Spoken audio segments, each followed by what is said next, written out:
퇴직 누구나 한 번쯤 상상해 봤을 텐데요. 드디어 자유로운 인생이 시작된다 라며 설레는 마음으로 맞이하는 사람도 있지만 정작 현실은 생각보다 훨씬 녹록지 않죠. 매일 반복되던 업무와 사람들 사이에서 벗어나 자유를 얻었는데 막상 나 혼자 남겨진 듯 허전함과 불안감이 커져갑니다. 그리고 시간이 흐르면서 왜인지 모르게 인생이 흔들린다고 느끼는 분들이 적지 않아요. 특히 은퇴를 맞은 뒤 그 사람을 만난 퇴직자들이 공통적으로 비슷한 어려움을 겪는다는 이야기가 있습니다. 도대체 그 사람은 누구일까요? 그리고 왜 퇴직자들의 삶을 흔들어 놓는 걸까요?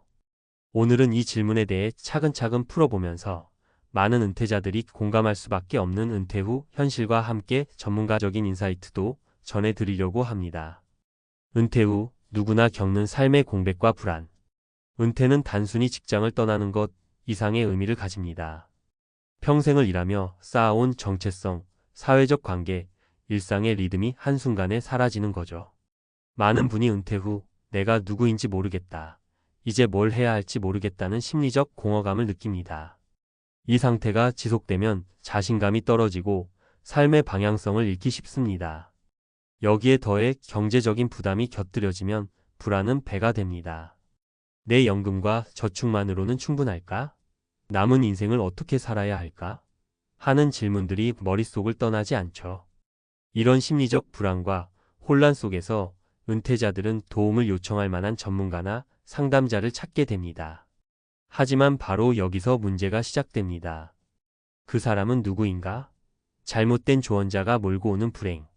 여기서 그 사람이란 바로 은퇴 후 재정 상담사, 투자 전문가, 혹은 은퇴 컨설턴트 등의 이름으로 접근하는 사람들을 뜻합니다. 물론 모든 재정 전문가가 문제를 일으키는 건 아닙니다.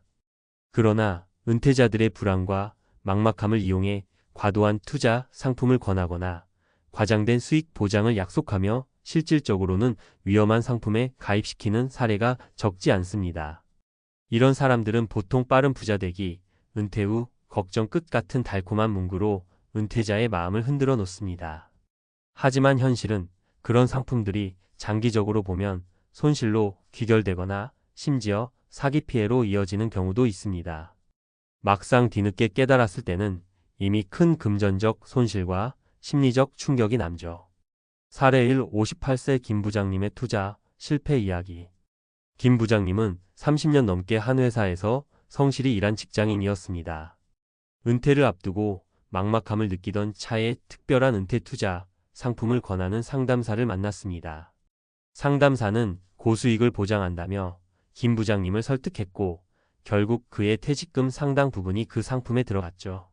하지만 몇 달 후 그 상품은 예상과 달리 수익률이 급락했고 김 부장님은 큰 손실을 입었습니다.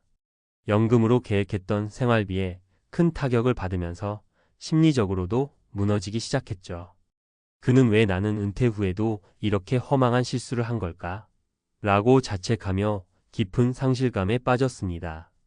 사례 62세 이씨 할아버지의 신뢰 붕괴. 이씨 할아버지는 은퇴 후 고독감을 달래려 은퇴 후 맞춤 상담을 받게 되었습니다. 하지만 그 상담사는 할아버지의 가족 관계와 재정 상태를 제대로 파악하지 않고 무리한 부동산 투자 계획을 세웠죠. 가족들의 반대에도 불구하고 상담사의 말만 믿고 진행하다가 결국 투자 실패로 가족 간 불신과 갈등이 커졌습니다. 이후 이씨 할아버지는 자신을 믿고 따랐던 가족과의 관계가 깨지면서 정신적으로도 큰 상처를 입었고 은퇴 후 삶의 의미를 잃어버렸습니다. 상담을 받는 과정에서 가장 중요한 신뢰가 깨진 순간이었죠. 사례 3. 55세 박 씨의 심리적 고립. 박 씨는 은퇴 후 지인 소개로 만난 은퇴 컨설턴트를 통해 여러 금융 상품을 가입했습니다. 처음에는 좋은 결과가 있었지만 시간이 지나면서 수익이 줄고 상품의 복잡한 구조를 이해하지 못해 불안해졌습니다. 하지만 컨설턴트에게 질문하거나 상담을 요청해도 답변은 모호했고 결국 박 씨는 스스로 모든 책임을 떠안아야 했습니다. 이 경험은 박 씨를 더욱 심리적으로 고립시키고 은퇴 후 새로운 인간관계 형성에도 큰 어려움을 주었습니다. 내가 무슨 잘못을 한 걸까? 하는 자기의심과 불신이 점점 커졌죠. 전문가가 말하는 은퇴 후 삶의 진짜 준비법. 이제 중요한 건 누구를 만나는가가 아니라 어떻게 준비하는가입니다. 전문가들은 은퇴 준비에서 가장 먼저 자기 자신을 이해하는 과정이 필요하다고 말합니다. 자신의 경제 상태, 건강 상태, 가족 관계뿐 아니라 은퇴 후 하고 싶은 일, 삶의 목표를 명확히 해야 하죠. 그리고 재정적인 부분은 무조건 높은 수익에만 집착하지 말고 안정성과 장기적 관점에서 접근해야 합니다. 검증된 금융상품, 투명한 정보 제공, 중립적인 상담자와 함께해야 위험을 줄일 수 있죠. 심리적 준비도 빼놓을 수 없습니다. 은퇴 후 갑작스러운 사회적 단절감을 극복하기 위해서는 취미, 자원봉사, 새로운 인간관계 형성 등이 중요하며 때로는 전문 상담사의 도움을 받는 것도 필요합니다. 은퇴는 끝이 아니라 새로운 시작이다. 누구나 은퇴 후 삶에 대한 두려움과 불안을 가집니다. 특히 그 사람처럼 진짜 내 상황을 이해하지 못한 채 무리한 조언을 하는 사람들을 만나면 그 두려움은 더 커지죠.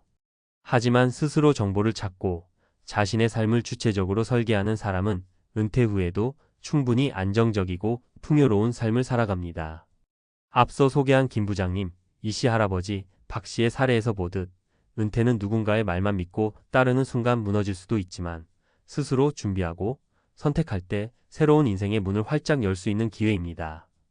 은퇴 후 인생이 흔들리지 않으려면 그 사람에게 무작정 기대기보다는 내 삶의 주인이 되어 공감하고 이해할 수 있는 진짜 전문가와 함께 걸어가야 합니다.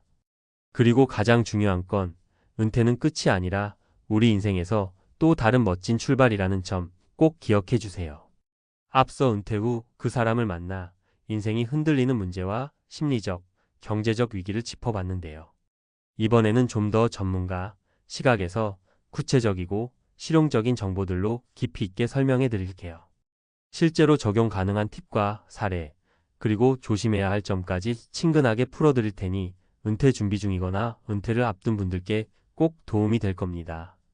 1. 은퇴 준비, 내 상황부터 정확히 진단하자. 많은 분이 은퇴 준비를 할 때 대충 저축 좀 해놨으니까 괜찮겠지라는 생각을 하는데 이건 굉장히 위험해요. 은퇴 후 경제 상태를 제대로 파악하지 않으면 자칫 재정 파탄으로 이어질 수 있거든요. 우선 자신의 순자산부터 정확히 계산해 보세요. 집, 예금, 주식, 연금, 부채 등 모든 자산과 부채를 빠짐없이 정리하는 거예요. 예를 들어 60대 어씨가 순자산 5억, 원주택 3억, 예금 1억, 투자 1억이라면 은퇴 후 매월 쓸 수 있는 금액을 계산하는 게 우선입니다. 만약 월 생활비가 300만 원이라면 단순 계산으로 5억 원으로 10년 정도 버틸 수 있겠지만 여기에 물가 상승, 예상치 못한 의료비, 생활 변화 등 변수를 고려하면 위험할 수 있죠. 실제 사례로 65세 김모 씨는 자신의 재정 상황을 정확히 모른 채 월 200만 원 생활비를 예상했는데 예상치 못한 병원비와 집 수리비 등으로 지출이 급증하며 3년 만에 저축이 급감했습니다. 결국 추가 수입원 없이 어려움에 빠진 거죠. 2. 그 사람에게 속지 않는 투자 원칙. 은퇴 후 재정 상담을 받을 때는 반드시 다음 원칙을 기억하세요. 원금 손실 위험을 반드시 확인하라. 원금 보장이라는 말에 너무 쉽게 속으면 안 됩니다. 예금과 달리 금융 상품 중에는 원금 손실이 있을 수 있고 특히 고수익 상품일수록 위험이 높아요. 수익률이 비현실적으로 높으면 의심하라. 연 10% 이상 수익을 보장한다거나 빠른 시일 내 큰 이익을 준다는 약속은 거의 사기일 가능성이 높습니다. 상품 구조를 완벽히 이해하라. 자신이 가입하는 상품의 수수료, 환매 조건, 세금 문제 등을 꼼꼼히 확인하세요. 복잡한 상품은 상담자에게서 쉽게 이해할 수 있도록 설명을 요구하는 게 중요합니다. 중립적인 상담자를 찾으라. 금융기관 직원이나 상품 판매자가 아닌 객관적인 입장의 전문가의 공인 재무 설계사를 찾는 게 좋습니다. 3. 은퇴 후 재정 계획의 현실적인 수치. 한국의 평균 은퇴 연령은 약 60세 전후지만 평균 기대 수명은 85세 이상입니다. 즉 최소 2025년은 경제적으로 독립된 생활을 해야 하죠. 이를 대비하려면 매월 생활비에 맞춘 자산 배분이 필수입니다. 예를 들어 월 생활비가 250만 원이라면 연간 3천만 원 정도가 필요하고 25년간 필요한 총 금액은 7억 5천만 원이 됩니다. 연금이나 국민연금, 개인연금 등을 감안했을 때 부족한 금액을 안전하게 투자해 운용해야 하죠. 하지만 무턱대고 고위험 상품에 투자하면 큰 손실 위험이 있습니다. 그래서 안정적인 채권, 예금, 일부 배당주 등 분산 투자가 기본입니다. 4. 심리적 안정과 사회적 관계 유지. 은퇴 후 흔히 찾아오는 외로움과 상실감을 예방하는 방법도 중요합니다. 전문가는 은퇴 전부터 취미, 동호회, 봉사활동 등 다양한 사회적 관계를 꾸준히 유지하거나 새로 만들어 두라고 조언합니다. 이는 우울증 예방에도 큰 도움이 되죠. 또한 가족과의 대화도 필수입니다. 경제적 계획뿐 아니라 은퇴 후의 생활 방식, 지원 요구 사항 등을 미리 충분히 소통해야 갈등과 오해를 줄일 수 있습니다. 5. 실생활에서 활용할 수 있는 구체적 팁. 소득 구조 점검하기. 국민연금, 개인연금, 퇴직연금 등 자신이 받을 수 있는 소득을 정확히 계산하세요. 2025년 기준 국민연금 월 평균 수령액은 약 60만 원 정도입니다. 여기에 추가 소득원이 없다면 부족분을 대비해야겠죠. 비상금은 최소 1년치 생활비로 마련. 갑작스러운 의료비, 집 수리비 등을 대비해 생활비의 12개월치 정도는 예금 등 안전한 곳에 보관하세요. 투자 상품은 최소 3년 이상 장기 관점에서 단기 수익을 줬다가 손실을 보는 경우가 많으니 장기 분산 투자 원칙을 지키세요. 금융 사기 주의하기. 금융감독원 등 공신력 있는 기관에서 제공하는 상담을 우선 활용하고 너무 달콤한 말에 현혹되지 마세요. 심리 상담도 고려하기. 은퇴 후 우울감, 불안을 느낀다면 전문가 상담을 받는 것도 현명한 선택입니다. 6. 경계해야 할 대표적인 함정 사례. 과장 광고에 속는 경우 100% 원금 보장, 연수익률 15% 등 현실성이 떨어지는 광고에 유혹되지 마세요. 지인 추천에 무조건 따르는 경우 친한 사람이 추천해도 반드시 전문가 의견을 별도로 들어보고 결정하세요.